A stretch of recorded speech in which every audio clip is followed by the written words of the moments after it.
ಅವಳಿಗೆ ಬೇಕಾದಂತಹ ವಿದ್ಯೆಗಳೆಲ್ಲವನ್ನು ಕೂಡ ಎಳವೆಯಿಂದಲೇ ಕಲಿಸಿಕೊಟ್ಟವನು ನಾನಾಗಿದ್ದೇನೆ. ಅಷ್ಟು ಮಾತ್ರವೇ ಅಲ್ಲ, ಗುರುಮುಖೇನವಾಗಿ ಕಲಿತಂತಹ ಎಲ್ಲ ವಿಷಯಗಳಲ್ಲಿಯೂ ನೈಪುಣ್ಯತೆಯನ್ನು ಸಾಧಿಸಿದವಳು ಅವಳಾಗಿದ್ದಾಳೆ. ಶಾಸ್ತ್ರ ವಿದ್ಯೆಗಳಲ್ಲಿ ಅವಳನ್ನು ಮೀರಿಸುವವರು ನಮ್ಮ ತಾಕತಿಯಲ್ಲಿ ಯಾರೂ ಇಲ್ಲ.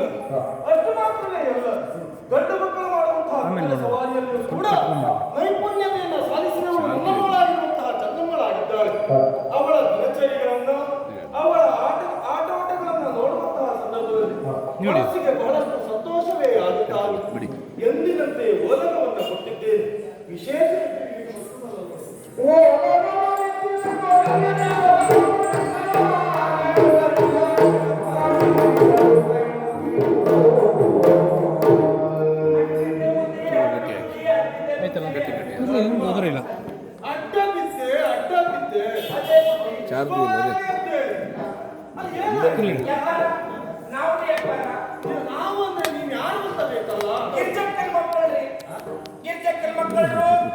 ಇಷ್ಟೆಲ್ಲರೂ ಕೂಡ ಗಿರಿಚಕ್ಕನ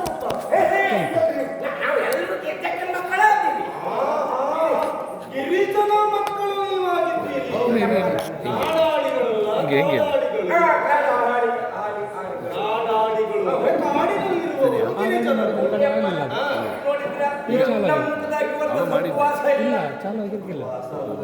ಸಂತೋಷ. ಇಷ್ಟು ದಿನ ನಾವು ನಿಮ್ಮನ್ನು ನೋಡಕ್ ಬರುವಾಗ ನಾವು ಹಿಂಗ ಬರ್ತಿದ್ವ. ನಾವು ನಟ್ಟಂತ ತರಕಾರಿಗಳು, ಹಣ್ಣು ಹಂಪಲುಗಳೆಲ್ಲ ಹಿಂಗ ಬರ್ತಾ ಇತ್ತು. ಯಾವುದನ್ನ? ಹಣ್ಣು ಹಂಪಲುಗಳು. ಹಣ್ಣು ಹಂಪಲುಗಳು ಯಾಕೆ? ಒಂದು ನೀವೇ ನಮ್ಗೆ ಹೇಳಿಕೊಟ್ಟದ್ದು. ಗುರು ಹಿರಿಯರನ್ನು ನೋಡುವಾಗ, ಮಹಾರಾಜರನ್ನು ನೋಡುವಾಗ, ಮಕ್ಕಳು ಮರಿಗಳನ್ನು ನೋಡುವಾಗ, ಗರ್ಭಿಣಿ ಸ್ತ್ರೀಯರನ್ನು ನೋಡುವಾಗ, ಗರ್ಭಿಣಿ ಸ್ತ್ರೀಯರನ್ನ ನೋಡುವಾಗ ನಾವು ರಿಕ್ಷಾದಲ್ಲಿ ಬರಬಾರ್ದು ನೀವೇ ಹೇಳ್ತೀರಿ ಅಪ್ಪರ. ಯಾಕೆ ನನಗೆ ಮಾತಾಡ್ಲಿಕ್ಕೆ ಅವಕಾಶ ಮಾಡಿಕೊಡ್ತೀಯ? ರಿಕ್ತ ಹಸ್ತರಾಗಿ ಬರಬಾರದು, ಅದೇ ಅಪ್ಪರ. ಬರಿಗೈಯಲ್ಲಿ ಬರಬಾರದು ಎನ್ನುವ ಹಾಗೆ. ಇವತ್ತು ನಾವು ಬರಿಗೈಯಲ್ಲಿ ಆಶ್ಚರ್ಯ ನನಗೆ.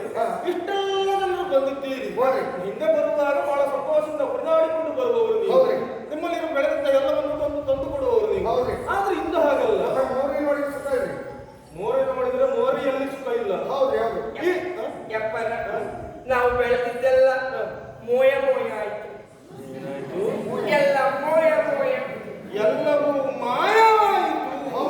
ಅಲ್ಲ, ಮಾಯವಾಗಬೇಕು ಎನ್ನುವ ಹಾಗೆ ಇದ್ರಿ ಯಾವುದೋ ಒಂದು ಕೃತ್ರಿಮ ಅಲ್ಲಿ ನಡೆದಿರಬೇಕು ಎನ್ನುವ ಹಾಗೆ ಸ್ಪಷ್ಟ ಅಲ್ವಾ? ಪಿರಾಣಿಗಳು ಅಂದ್ರೆ ಪ್ರಾಣಿಗಳು ಮಾಯವಾಯಿತು ಎನ್ನುವ ಹಾಗೆ ಹೇಳುವಾಗ ನಾನೆಲ್ಲ ಕೃತ್ರಿಮ ಆಯ್ತು ಎನ್ನುವ ಹಾಗೆ ಭಾವಿಸಿ ಮಾಯವಾಯಿತು. ಅವೆಲ್ಲ ಮಾಯವಾಗುತ್ತೆ. ಯಾವ ಪ್ರಾಣಿ? ಯಾವ ಪ್ರಾಣಿಗಳು? ಹೊಕ್ಕಿಗಳೆಲ್ಲ ಬರ್ತಾವ್ರಿ. ಸಣ್ಣಕ್ಕಿ, ದೊಡ್ಡಕ್ಕಿ, ಕುಚ್ಚಲಕ್ಕಿ, ಅವಲಕ್ಕಿ, ಮುಂಡಕ್ಕಿ, ಇದ್ಯಾವೆಲ್ಲ ಹಕ್ಕಿ ಪ್ರಾಣಿ. ಕಾಡಿನಲ್ಲಿರುವವರು ಒಂದೊಂದು ಪಕ್ಷಿಗಳಿಗೆ ನಿಮಗೆ ಬೇಕಾದಂತ ಹೆಸರು ಹೌದಾ? ಕೆಲವು ಹಕ್ಕಿಗಳೆಲ್ಲ ಹಾರ್ಡ್ವೇರ್ ಪ್ರಕಾಶಿಗಳು. ಹಾರುತ್ತಾ ಬರುವವರು ಹಾರಾಡುವ ಪಕ್ಷಿಗಳು ಎಪ್ಪಲ. ಹಾರುವ ಪಕ್ಷಿಗಳು ಎಪ್ಪಲ. ಆ ಪಕ್ಷಿಗಳ ಹಾರ್ಕೊಂಡು ಬಂದು ನಮ್ಮ ಹಣ್ಣನ್ನೆಲ್ಲ ಕೊಕ್ಕಿ ಕೊಕ್ಕಿ ಕೊಕ್ಕಿ ತಿನ್ನುತ್ತಾ ಇದ್ದಾರೆ. ಕೆಲವು ಕಸ್ಕೆಲ್ಲ ಇದ್ದಾರೆ, ಅದಕ್ಕೆ ಕಾಲಿನ ಗುರುಗಳು ತಾಗುದು. ಉಗುರು ಗುರುವಲ್ಲ, ಉಗುರು ಎಲ್ಲ ಹಾಳಾಗೋದು. ಆಮೇಲೆ ನಾವು ಬಾಳೆ ತೋಟ ಮಾಡಿದ್ವಿ. ಎಂತ ಬಾಳೆ ಹಣ್ಣು! ಹೇಗೆ ಮಹಾರಾಜರೇ, ಬಾಳೆಹಣ್ಣು ನೋಡ್ಬೇಕು ನಾವು ನಟ್ಟದ್ದು. ಇಂತಿಂತ ಬಳಿ ಇಂತಿಂತ ಬಾಳೆಹಣ್ಣು. ನಾನು ಏನು ಹೇಳ, ನೀನು ಕೊನೆಯನ್ನು ತೋರಿಸುವಾಗ ಇಂಥ ಕೊನೆ ಅಂತ ಹೇಳಿದೆಯಲ್ಲ, ಒಂದು ಇಂಥ ದೊಡ್ಡ ಬಾಳೆಹಣ್ಣು ಎನ್ನುವ ಹಾಗೆ ಭಾವಿಸಿದ. ಅಂದ್ರೆ ಇಷ್ಟುದ್ದದ್ದು ಕೊನೆ. ಇದು ಬಾಳೆಹಣ್ಣು. ಬಾಳೆಹಣ್ಣಿನ ಗಾತ್ರ ಈ ಬಾಳೆಹಣ್ಣಿಗೆ ಆನೆ ಉಪ್ಪಟ್ಟ. ಆನೆ ಒಂದಾಣೆ, ಎಂಟಾಣೆ, ಮೂರಾಣೆ, ನಾಲ್ಕಾಣೆ. ಅದೆಲ್ಲ ಲೆಕ್ಕಾಚಾರ ಮಾಡುದಲ್ವ? ಒಂದಾಣೆ, ಎರಡಾಣೆ, ಒಂದಾನೆ, ಎರಡಾನೆ, ಮೂರಾನೆ, ನಾಲ್ಕಾನೆ, ಹಿಂಡು ಹಿಂಡಾಗಿ ಬರುವುದು. ಬಾಳೆಹಣ್ಣನ್ನೆಲ್ಲ ನಾಶ ಮಾಡುದು. ಅಲ್ಲಿಗೆ ನಾವು ಸುಮ್ಮನೆ ಅವನಿಗೆ ಆವತ್ತು ನೀವೆಲ್ಲ ನಮ್ಗೆ ತರಬೇತಿ ಕೊಟ್ಟಿದ್ದೆ. ಯಾವ ರೀತಿ? ಆನೆ ಬಂದಾಗ ಆನೆಯನ್ನ ಹಿಡಿಯಲಿಕ್ಕೆ ಕೆಟ್ಟವನ್ನು ತಯಾರು ಮಾಡಿ ಆನೆಯನ್ನ ಬಳಗಿಸುವ ವಿಧಾನ ನೀವೇ ಹೇಳ್ತಾರೆ. ನಾವೇನ್ ಮಾಡ್ತು, ಒಂದು ದೊಡ್ಡ ಹೊಂಡವನ್ನ ತೆಗೆದು ಅದರ ಮೇಲೆ ಎಲೆಗಳನ್ನೆಲ್ಲ ಮುಚ್ಚಿ ಮನೆಗೆ ಹೋಗ್ಬೇಕು. ಆನೆ ಹೊಂಡದೊಳಗೆ ಬೀಳಿಗೆ ಬೆಳಕು ಹೋಗಿ ನೋಡ್ತೀವಿ, ಬುದ್ಧಿಯಾರ ಆನೆ ಬಿದ್ದಿದೆ. ಇಲ್ಲ, ನೀವು 90 ವರ್ಷದ ಹಳಿ ಹಚ್ಚಿ ನಿದ್ದಿ ಕಣ್ಣಲ್ಲಿ ಹೊಂಡದೊಳಗೆ ಬಿಟ್ಟು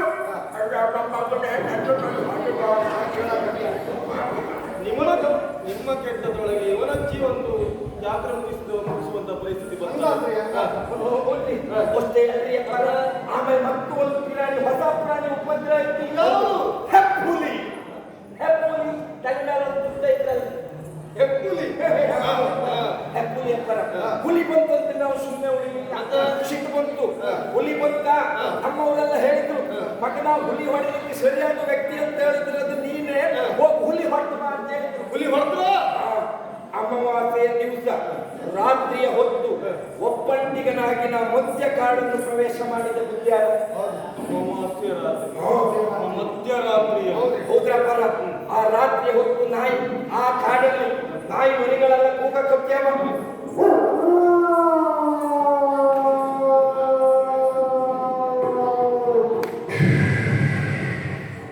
ಎಲ್ಲಿ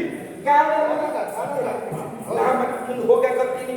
ನನ್ನ ಕಣ್ಣಿ ಕಾಳಿಂಗ ಸರ್ಪ ಬಿತ್ತು. ಕಾಳಿಂಗ ಸರ್ಪ ಕುಸಪ್ಪಯ್ಯ ಅಮಾವಾಸ್ಯೆಯ ಕತ್ತಲೆಯಲ್ಲಿಯೂ ಕೂಡ ಇಲ್ಲಿ ಕಾಣಿಸುತ್ತಲ್ಲ ಕಾಳಿಂಗ. ಆ ಕಾಳಿಂಗ ಸರ್ಪ ಒಂದು ಕಪ್ಪೆ ತಿಂತ ಇತ್ತು. ಆ ಕಪ್ಪೆ ಸರ್ಪದ ಬಾಯಲ್ಲಿ ತೂಗುವುದು.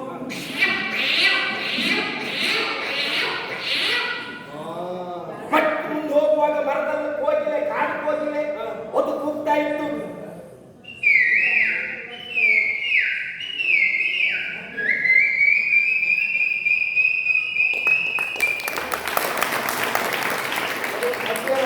ಮಧ್ಯರಾತ್ರಿಯಾಗ ಅದು ಮೇಲೆ ಸಂಸಾರ ಮಾಡಿದ್ನಲ್ಲ, ಕೂಗಿ ಕೂಗ್ತಾ ಇರಲಿಲ್ಲ, ಕೂಗೆ ಕೂಗ್ತಾ ಇತ್ತು.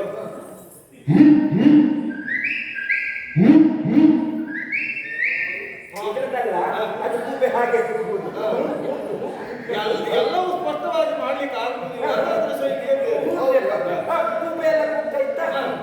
ಹೋಗತ್ತೀನ್ರಿ ಅಪ್ಪಾರ, ಹುಲಿ ಬಂದು ಬಿಡ್ತ. ಹುಲಿ ಬಂದಾಗ ನಾನು ಸುಮ್ಮನೆ ಉಳಿಲಿಲ್ಲ, ಒಂದು ಹೆಜ್ಜೆ ಮುಂದಿಟ್ಟೆ. ಆಮೇಲೆ ಹುಲಿಯು ಒಂದು ಹೆಜ್ಜೆ ಮುಂದಿತ್ತು. ಹುಲಿ ನನ್ನನ್ನು ಕಣ್ಣಲ್ಲಿ ಕಣ್ಣಿಟ್ಟು ಕೆಕ್ಕರಿಸಿ ನೋಡ್ತಾ ಇತ್ತು. ಅಲ್ಲಿಗೆ ಹುಲಿ ಒಂದು ಮಾತು ಹೇಳಿದೆ, ಏನ್ ಹುಲಿ, ಕೈಗಳಿಂದ ಕೆಕ್ಕರಿಸಿ ನನ್ನನ್ನು ಗೆಲ್ಲಲಾರೆ. ಯಾಕಂತ ಹೇಳಿದ್ರೆ ಆ ಸಾಮರ್ಥ್ಯದಿಂದಲ್ಲ, ಅವಳು ನಾನು ಬೇರಪ್ಪ ನಾಯಕನ ಮೊಮ್ಮಗ, ಶೂಟ್ರಪ್ಪ ನಾಯಕನ ಮರಿ ಮೊಮ್ಮಗ. ಈ ಪಿಡಿಯನ ಮುಂದೆ ನಿನ್ನ ಪೌರುಷವೇ. ಹಾಗಾದ್ರೆ ನೋಡೋಣ, ಇವತ್ತು ಒಂದಾಗ ಇರಬೇಕು, ಇಲ್ಲ ಹುಲಿ ಇರಬೇಕು ಅಂತ ಹೇಳಿದೆ. ಅದಕ್ಕೆ ಈಗ ಸಿಟ್ಟು ಬಂದು ನನ್ನ ಮೈ ಮೇಲೆ ಹಾರಾಗ್ತಿದ್ದಾಯ್ತು. ನಿನ್ನ ಭಾಷೆ ಹುಲಿಗೆ ಅರ್ಥ ಆಯ್ತು ನೋಡು, ಅದಕ್ಕೆ ಮೆಚ್ಚಬೇಕು. ನಾವು ಕಾಡೋರಲ್ವೇ ಪರ. ನಂಗೂ ಸಿಟ್ಟು ಬಂದು ಹುಲಿ ಕೂದಲಿಗೆ ಕೈ ಹಾಕಿ ಬಿಸಾಕ್ಬಿಟ್ಟೆ. ಅಮಾವಾಸ್ಯೆ ಮಧ್ಯರಾತ್ರಿ. ಒಂದು ವಿಷಯ ಇತ್ತು. ಅಲ್ಲ, ಒಂದು ವಿಷಯ ಇತ್ತು. ಹುಲಿ ಕೂದ್ಲಿಕ್ಕೆ ಕೈ ಹಾಕಿ ಪರಪರ ಹೊತ್ತು ಬಿಸಾಕ್ಬಿಟ್ನ. ಅಷ್ಟೊತ್ತಿಗೆ ನನ್ನ ಬೆನ್ನಿಗೆ ಒಂದು ಬಡಾಣ ಜಾಗ ಆಯ್ತು. ಯಾವ್ದೋ ಹುಲಿ ಚಿಕ್ಕಪ್ಪ ಇರ್ಬೇಕು. ಎಂತಂತ ಈ ಕಡೆ ನೋಡ್ತೆ, ನಮ್ಮ ಅಪ್ಪೆ ಇಂಥ ದೊಡ್ಡ ಬುಡಗಿ ಹಿಡ್ಕೊಂಡಿದ್ದೇನೆ. ಕೆಳಗೆ ಚಾಪೆ ಎಲ್ಲ ಹೊರಟೋಗಿದೆ. ಅಜ್ಜಿಯ ತಲೆಯಲ್ಲಿ ಧಾರಾಕಾರವಾಗಿ ರಕ್ತ ಸುರಿತಾ ಉಂಟು.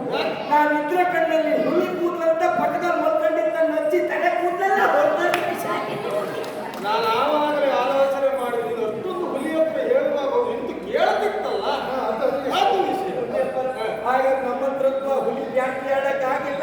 ನೀವೇ ಬಂದು ಆ ಕಟ್ಟು ಹುಲಿ ಬಂದು ಸರಿಯಾದ ಬುದ್ಧಿ ಕಲಿಸಿ ನಮ್ಮನ್ನು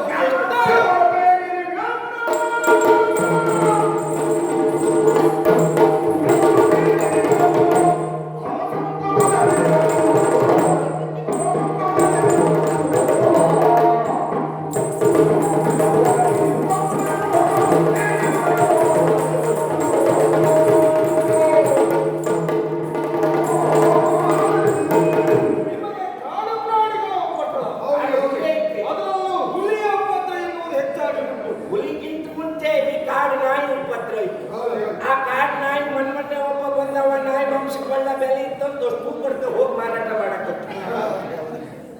ಹುಲಿಗಳ ಉಪದ್ರವ ಎನ್ನುವುದು ಹೆಚ್ಚಾಗಿ ಉಂಟು. ನೀವು ಕಟ್ಟಿಕೊಟ್ಟಿರುವಂತಹ ಬಿಡಾರಕ್ಕೆ ಹುಲಿಗಳು ಆವಾಗ ಒಂದು ದಾಳಿಯನ್ನು ಮಾಡುತ್ತಾ ಇದ್ದಾರೆ. ನೀವು ಸಾಕಿರುವಂತಹ ಪ್ರಾಣಿಗಳನ್ನೆಲ್ಲವನ್ನು ಕೂಡ ಹೊತ್ತಿಕೊಂಡು ಹೋಗುತ್ತಾ ಇದ್ದಾರೆ.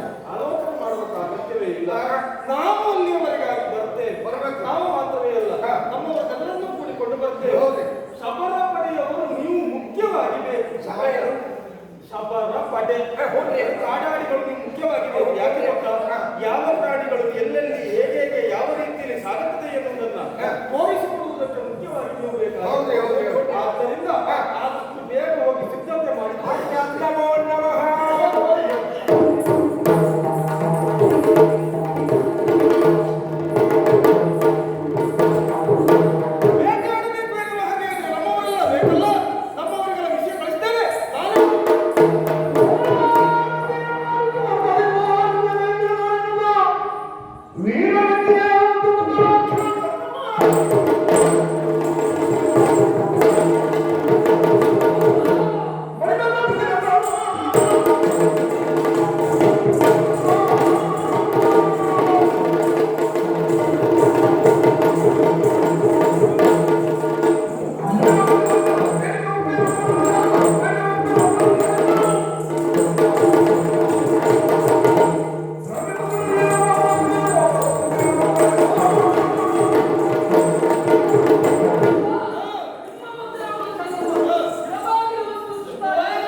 ನಿನ್ನ ಪಾಲಿಗೆ ಸಾಧ್ಯವಾಗುತ್ತಾ ಹೇಳು?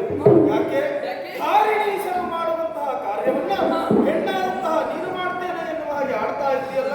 ಬೇಡ ಮಗಳೇ, ಒಳಗೆ ನಾನೇ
ರೀತಿ ಚೆನ್ನಮ್ಮ